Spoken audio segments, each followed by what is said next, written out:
शुरू।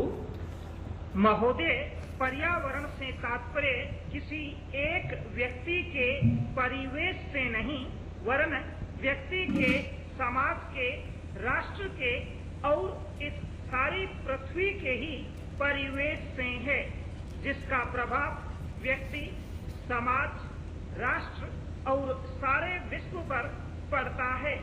पर्यावरण से तात्पर्य पेड़ पौधों, नदी, पहाड़ या किसी तंत्र विशेष से नहीं वरन उस समग्र वास्तविकता से है जिस पर मानव मात्र का अस्तित्व और उसका संपूर्ण आध्यात्मिक एवं भौतिक विकास निर्भर है। अस्तित्व केवल शारीरिक स्वास्थ्य ही नहीं, मानसिक भी। स्वस्थ शरीर में स्वस्थ मन ही अच्छे स्वास्थ्य की परिभाषा है। शारीरिक स्वास्थ्य हमारे आहार पर निर्भर है, जिसका स्रोत इस पृथ्वी का जल, थल, वायुमंडल है। मानसिक स्वास्थ्य भी प्रकारांतर से इन्हीं पर निर्भर है, क्योंकि जैसा खाए अन्न वैसा बने मन। स्वस्थ जीवन पर सबसे अधिक प्रभाव हमारे चिंतन का, हमारी परंपराओं का और उन सब परिस्थितियों का पड़ता है जो हमारे ऊपर आरोपित हैं या की गई हैं या की जा रही हैं। इसलिए पर्यावरण या परिवेश में जल, थल, वायु ही नहीं बल्कि वे सारे घटक महत्वपूर्ण हैं जिनका कुछ भी प्रभाव हमारे जीवन पर, हमारी क्रियाशीलता पर पड़ता है, जैसे हमारे विचार, हमारे आचरण और हमारी परंपराएं एवं संस्कृति आदि। पैरा। सदा से मानव की आकांक्षा उन्नति और विकास की रही है। जगत का अर्थ ही है गतिमान और गति दोनों ओर संभव है। उन्नति की ओर भी और अवनति की ओर भी। पहली को हम प्रगति कहते हैं, दूसरी को अगति, विगति, अधोगति या दुर्गति कह सकते हैं। वास्तव में मनुष्य ऐसा जटिल प्राणी है जिसमें अनेक विरोधाभासी और असंगत प्रतीत होने वाली प्रवृत्तियों और प्रतिक्रियाएं होती हैं।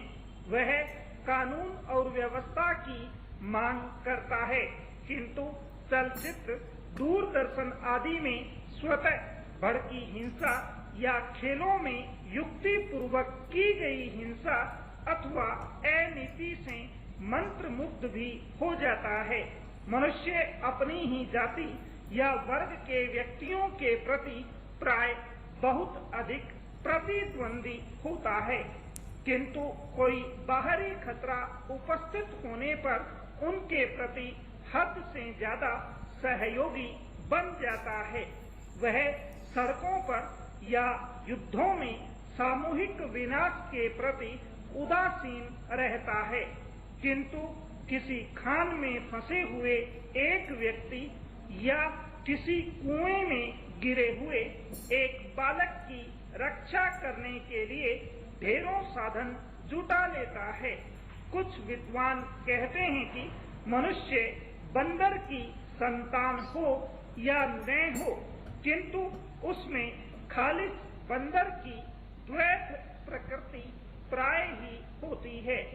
उसमें शाकाहारी बंदरों की भांति वृक्षों में उछल कूद करने की प्रवृत्ति तो होती ही है, साथ ही ऐसे बंदरों की स्वाभाविक जिज्ञासा भी होती है जो अत्यंत संगठित गिरोहों में रहते हैं और भांति भांति का मांस खाने में मजा लेते हैं।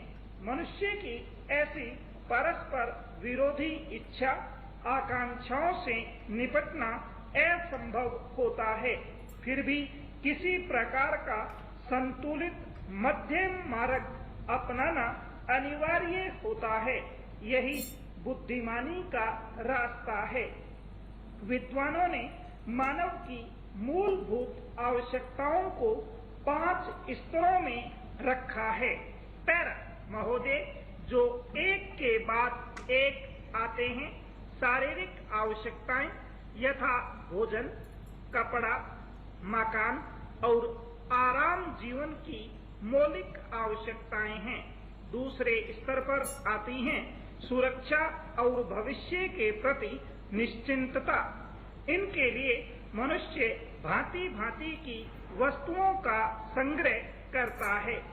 फिर हैं सामाजिक आवश्यकताएं, जैसे अपने परिवार के भीतर और फिर बाहर के दूसरे लोगों से अच्छे संबंध बनाए रखने के लिए सामाजिक, आर्थिक, राजनीतिक और मनोरंजनात्मक संगठन बनाना।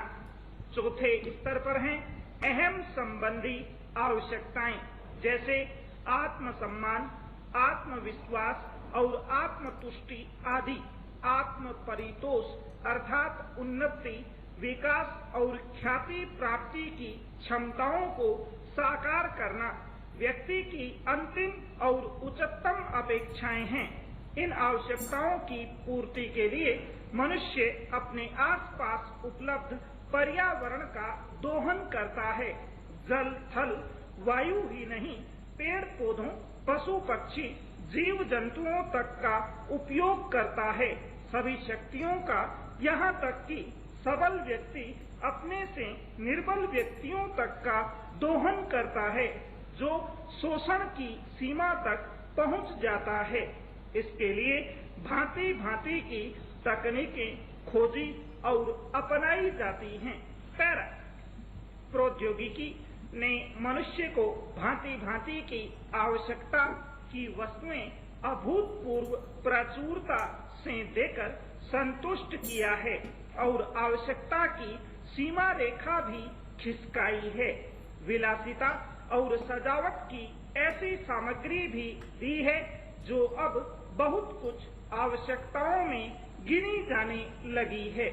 स्वचल वाहन, दूरदर्शन, धुलाई मशीन, सफाई मशीन, सिलाई मशीन, स्टोव, चूल्हे, मिक्सी, फ्रिज आदि आदि अब बहुत से लोगों के लिए अनिवार्य आवश्यकता की कोटि में आ गई हैं। तकनीकी और औद्योगिकी से यह सब संभव हुआ है, किंतु एक ऐसा अल्प वर्ग भी है जिसके लिए विलासिता आवश्यकता की कोटि में आ चुकी है। विज्ञान की जन समुदाय के लिए तो मौलिक न्यूनतम आवश्यकताएं भी विलासिता ही बनी हुई हैं। औद्योगिकरण के सहारे मनुष्य ने जितना भी विकास किया है, उसे वह उन्नति कहकर संतोष करने लगता है और अपनी द्वैध प्रकृति के कारण यह ध्यान नहीं देता कि इस विकास से वर्ग भेद पनपा है। अमीरी गरीबी के बीच की खाई चौड़ी हुई है।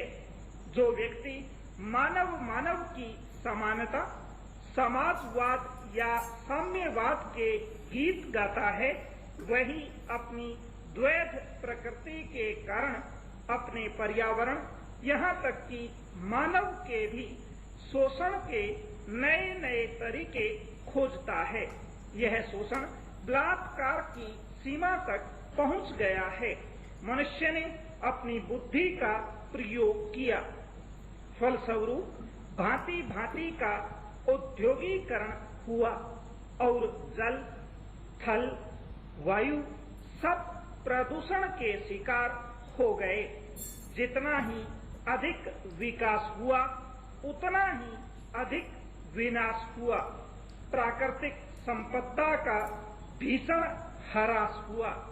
व्यापक वन विनाश से भूमि बंजर और मरुस्थल बन गई। एक बड़ा हवाई जहाज एक दिन में जितनी ऑक्सीजन खर्च करता है, उतनी ऑक्सीजन 17,000 हेक्टेयर वन में तैयार होती है और वन बचे ही कितने हैं। इस उद्योग प्रधान सभ्यता का केंद्र पूंजी है और धर्म स्वार्थ है।